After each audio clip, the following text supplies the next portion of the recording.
one of the styles of kung fu that I practice is called qigong. Qigong is a movement meditation practice, and that's not strenuous in any way. It's literally just like bringing in energy, it's slow movement, and that gives you a chance to not only slow down, but tune into your inner power, gain more energy, and realize how the body moves.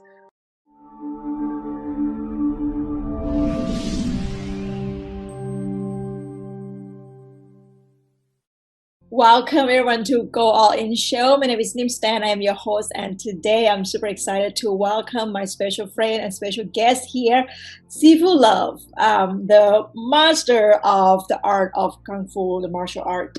Sifu, I don't know if I say it right, but welcome to the show. Thank you so much for your time. Yes, you got it right, and thank you so much for having me. I'm excited to be here and share energy and space with you. Thank you. I mean, I feel so much love and peace in you. I mean, through the screen already. I don't know what's going on. Maybe it's just your smile, your eyes, or it just your energy or the background behind you. But Sifu, tell us a little bit about your backstory before we jump right in on how the martial art, especially Kung Fu, can help healing, whatever inside of you. So where were you before you doing that? Were you like involved with drug? Were you like, be in trouble and then you find kung fu? Like, I mean, those kind of stories, right? I mean, yeah. I mean, it is similar to like your average kung fu movie. So I was a child, I was bullied, and I wanted to learn how to stand up for myself. I was like about 12 years old. This was the same time that I came out to the world. And I didn't like being bullied. I felt really, really uncomfortable with it. And my mom had told me, she's like, if you want to, be open and be yourself out in the world, you need to learn how to protect yourself. And I'm like, okay, fine, I'll do something. So I opened up the yellow pages, and I found this like kung fu school. And I went there and they started to teach me how to defend myself. And I'm like, oh, good, I'm getting strong in my body. I feel more confident and comfortable. And I remember every time I left the studio, like my back was straight, my shoulders were relaxed, and I felt like, yes, I can go on and take on the world no matter what came. So that's how it all started. I wanted to protect myself from the bullying that I was facing and be able to stay authentic to myself, because it was very easy for me to become someone else in order to not have people like attack me or not have people say things about me. But I wanted to be authentic. And so Kung Fu was a practice that helped me stay authentic to myself. So you were 12, and then your mom said, you gotta come out, you gotta protect yourself. I'm thinking of my son as I'm listening, because my son, he is 11. I don't think anyone bullied him yet, but so then you found Kung Fu on the yellow page. That's wow, that's pretty cool. And then you continue into now. But the 12 years old learning Kung Fu from the studio and then go back to school, do you still get bullied though? Yeah, so when I was at school, people would still say certain things and they would make it seem like they're going to attack me.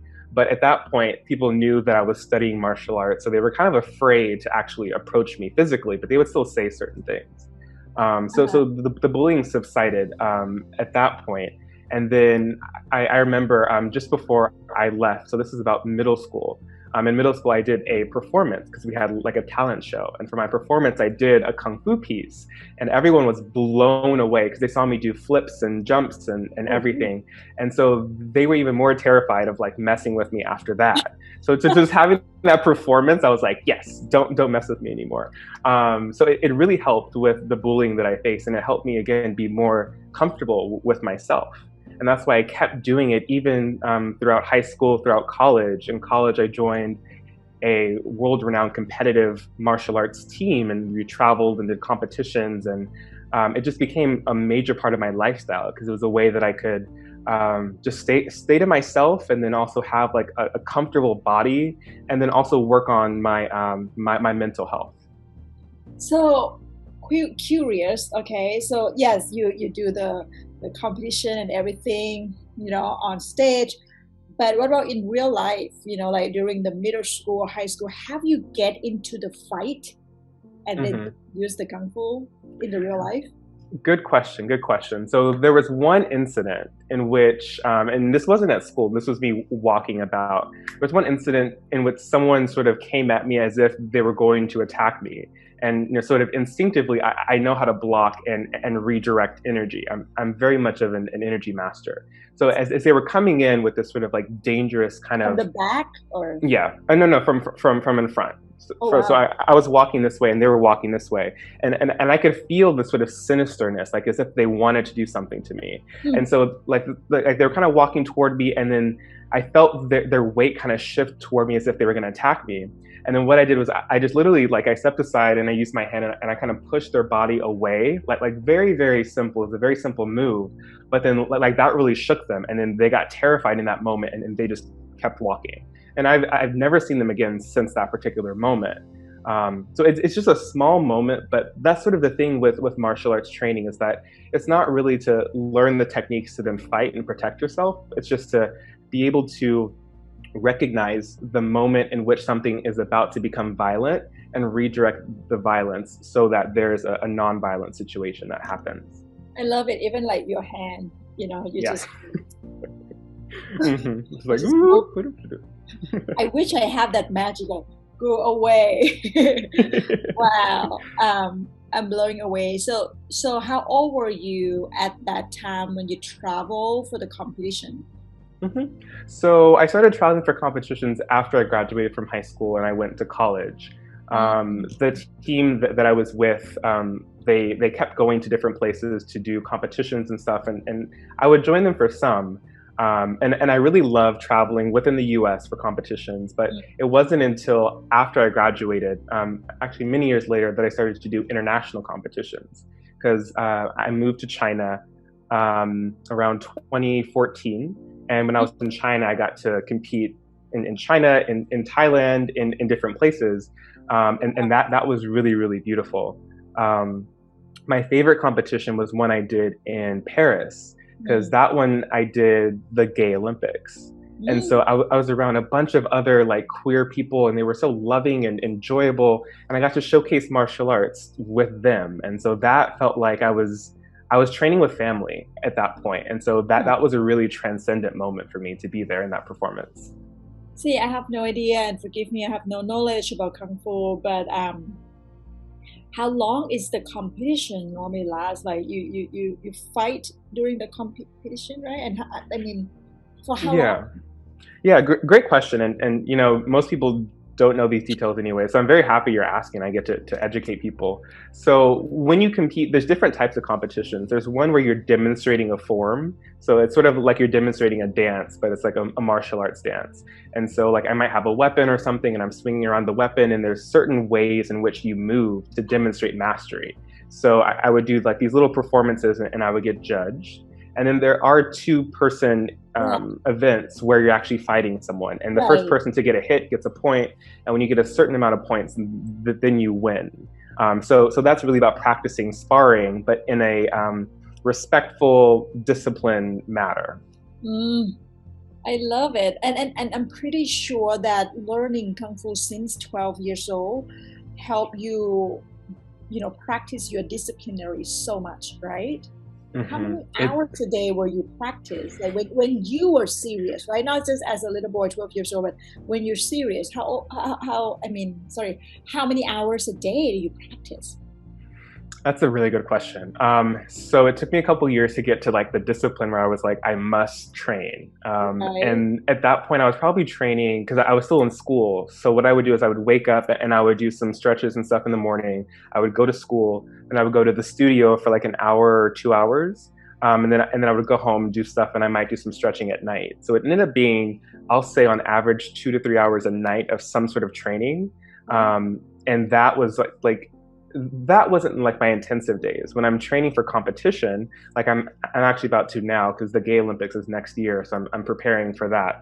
Wow. Um, when I'm in competition mode for training, that's usually like 4 or so hours a day Right. of like really intensive like focus training.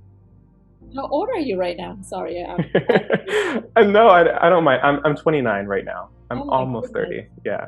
Wow. Oh my goodness. So it's been what, like 18 almost years, something like that, right?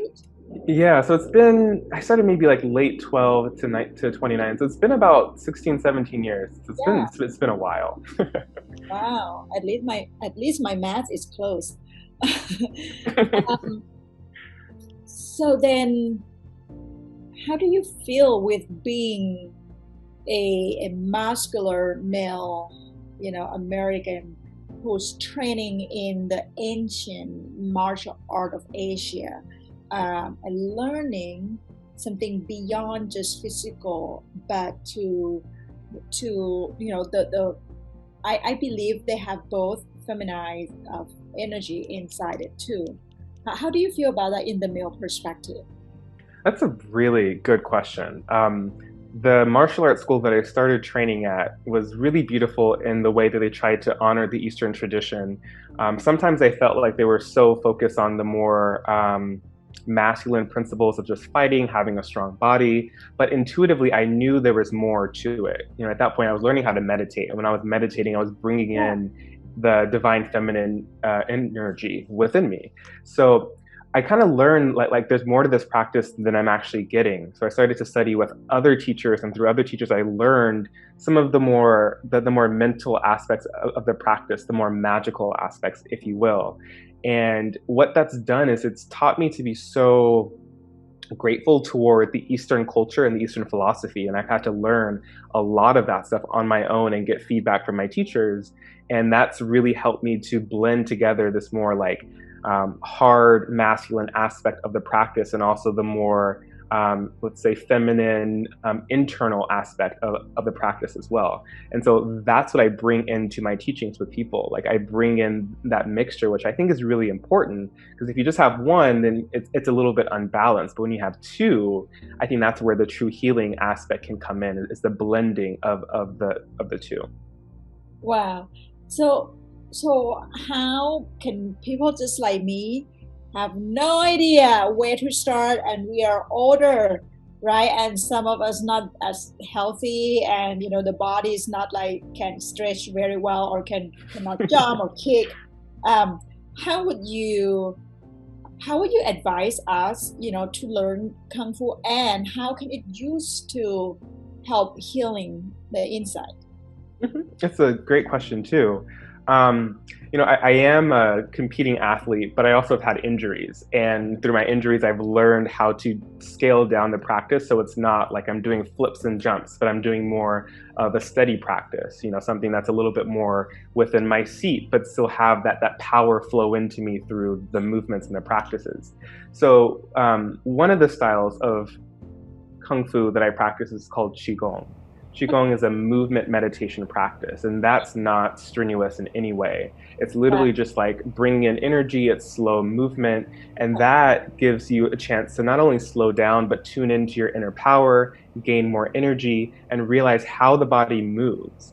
And I think that's one of the things that's really important for healing, is to slow down, because our world moves fast. We're very, very fast, instant gratification, fast, fast, fast. But for healing, we need to slow down, tune into the body, listen to what the body is trying to tell us, and honor that. And Qigong is a beautiful practice to slow us down, to be able to do that, to be able to realize Yeah. the injury, what is the injury saying to us? What do we need to learn or tune into it? And how can we bring in the energy of healing, of change, of transformation, literally into the body? And I just did this because this is a form where you're literally bringing energy into the body. So I would say Qigong is one of the ways that I start with most people. And Right. at this point, I'm teaching 80% of my classes are Qigong classes, because I have a lot of older students and a lot of people who just really want that slow movement meditation. So Especially people who, yeah, especially people who are tired of yoga, because sometimes yoga gets really acrobatic and too much. But Qigong is a way to kind of like slow down and be in the body. right, right. So you mentioned that it's like four different types of Kung Fu, right? Yeah, so I've studied 4 different types of Kung Fu. I mean, how many types of Kung Fu in the world? That's a good question. There are over 30 types, so there's a lot, and the reason behind that is because each area of China has developed their own specialty, and there's so Right. many different provinces. So the styles that I practice are kind of the most popular ones that are taught throughout China. And I've had teachers of other styles who have given me like little forms and stuff here and there, but I focus on kind of these 4 core styles. What are those? So I study Bagua, which is kind of like, if you see people like walking in a circle, that's very much the Bagua style. I've studied Tai Chi, which is kind of the slower movement, and Qigong is closely related to Tai Chi. I've studied Shaolin, and so Shaolin and Wushu are the more acrobatic kind of styles. It's the ones you see like Jet Li or Jackie Chan doing. That's more of the Shaolin or Wushu. And then the other style that I've done is called Choi Li Fut, which is a very earthy style. It's very like strong stances, and it gets your legs really, really strong. Those are the 4 styles, and I correlate those to the 4 elements. So one is more water, fire, earth, and air. And so when I bring in the elements into the practice, it adds a whole nother interesting imaginal dimension, because then it becomes fun. Like you're moving like water, you're punching like fire, you're standing like a rock or like a mountain. And that adds a whole nother level of healing potential when you're going through the movements. I love it. I love it so much. I have so many thoughts in my head right now because my background also in dance. From Thailand and from India, and with the martial art, we also grow up with that, and we even use the sword or stick, the long stick for part of our fighting, and I really love the way you describe it, the Qigong or the Tai Chi as the moving meditation. Mm-hmm. So now we talk a little bit about moving meditation, like how can those movements healing what's going on inside our mind and our body, and how can we like connect to mind, body, spirit together? Mm-hmm. So one of the key cornerstones of my teaching that I got from one of my lovely teachers who I admire is the idea of the imagination. So in order to heal, we need to be able to imagine more of ourselves. We can't just imagine ourselves who we are today. We need to imagine who we're going to be after we've healed. And from that, we need to get feedback of how do I become that person? So for example, if, let's go something physical. Let's say you have an injury with your kidney. For you to kind of lie in bed and ruminate over this kidney injury, like, oh, it hurts, da, da, da, da, that sort of thing isn't really going to help you heal. But if you imagine, like, what would it be like if my kidney were flourishing, were happy, were full? And, having that imaginal piece will then give you information as to what you can do in order to step toward that healing. So that's something physical, but a lot of the work that I do now, especially because of the pandemic, is helping people with their emotional health or their mental health. So people who are dealing with trauma, I have a specific form for trauma. People who are dealing with trauma, they have to imagine what their life is like, not being constricted or not being controlled by their trauma, but instead being in relationship to their trauma. So I talk about what does that actually look like, and how can we move in a way in which your trauma isn't like holding you down, but it's actually supporting you in becoming who it is you're trying to transform into. And so it's really about using the imagination. And I love to use nature analogies because nature is all around us. And I mean, we are nature too, right? Yeah. And so when we remind ourselves of that, nature has a way of healing itself naturally. If a tree breaks, a tree knows how to grow. If a tree loses the sunlight, the tree knows how to bend itself so then it can get the sunlight and continue to grow.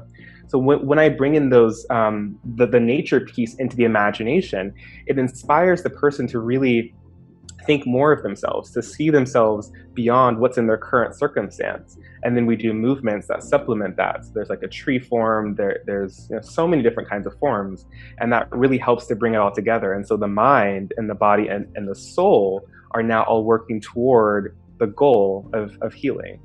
I can listen to you all day. Thank you. I appreciate it. I can talk to you all day. You're fun.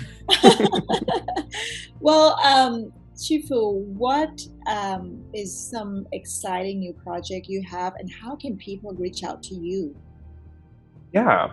So I have a whole list of the different forms that I teach on my website. My website is healingkungfu.com. Very simple, healingkungfu.com. And there you'll see a list of all of the forms that I teach. And I have psychological forms for like authenticity, stress, trauma, anxiety, grief. I have spiritual forms. If someone wants to work on like ancestral healing, past life regression, intuition, so I have forms related to that, and I'm happy to work with people individually to teach them the movement forms that help with those particular aspects. I also have a 3-month program that I bring in new folks each month toward this 3-month program. And together we go through a form. It's the authenticity form and the manifestation form.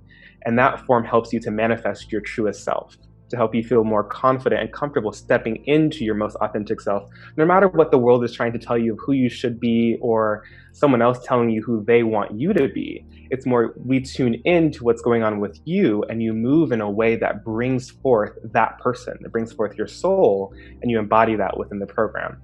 So it's a 3-month program that I walk people through very carefully as to how to embody their truest self and how to uncover that person and be comfortable being that person out in the world. I love it. I love it. Well, Sifu, thank you so much for being here and sharing your art and your heart with us. I'm so honored, and I would love to invite you to come back for our show again next time. Yes. Thank you so much. Thanks for this platform. Thank you all who are listening, and I really appreciated your exchange of energy. It's the reason why I'm able to say this is because of you. So thank you for the energy that you bring, because then I can redirect it back through my words. So thank you. Well, Sifu, you have a beautiful heart, and seriously, all you do will help impact the world so much. Keep going. We'll see you next time. Thank you so much. Yes, thank you.